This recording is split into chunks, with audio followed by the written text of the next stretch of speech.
রাজ্যে নেশা কারবারিদের রমরমা বাণিজ্যের আস্ফলনের পেছনে মদত রয়েছে রাজ্যের একাংশ ঘোষখোর পুলিশ কর্মীদের, যারা নিজেদের দায়িত্বকে জলাঞ্জলি দিয়ে বাঁকা পথে কিভাবে টাকা কামাই করা যায় সে বিদ্যায় পারদর্শী হয়ে নেশা কারবারিদের সঙ্গে সখ্যতা বজায় রেখে চলছে।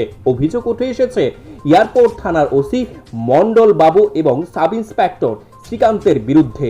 নেশা কারবারিদের কাছ থেকে মোটা অঙ্কের টাকা হাতিয়ে নেশা কারবারিদের পার পাইয়ে দেওয়ার খেলায় মেতে উঠেছে এই দুই গুণধর অফিসার। সূত্রের খবর, 31শে মার্চ রবিবার কুখ্যাত নেশা কারবারি অর্জুনের কাছ থেকে ফের মোটা অঙ্কের টাকার চুক্তি করেন থানার বড়বাবু এবং শ্রীকান্ত।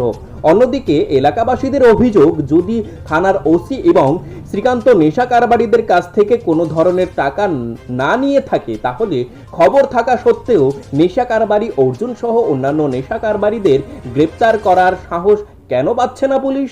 এলাকাবাসীদের অভিযোগ, থানার বড়বাবুর কাছ থেকে নেশা কারবারিদের লম্বা তালিকা থাকা সত্ত্বেও শুধু লোক দেখানো কিছু অভিযোগ চালিয়েই নিজের দায়িত্ব খালাস করে নিচ্ছেন, যাতে করে ওনার ওপর কোনো ধরনের সন্দেহ না থাকে।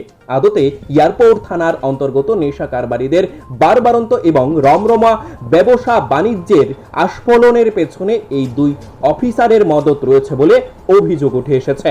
এখন দেখার বিষয়, পুলিশের ঊর্ধ্বতন কর্তৃপক্ষ কতটুকু সাহস দেখিয়ে এই সকল নেশা কারবারিদের বিরুদ্ধে যুদ্ধ ঘোষণা করেন। Bureau report, news live 24 Tripura.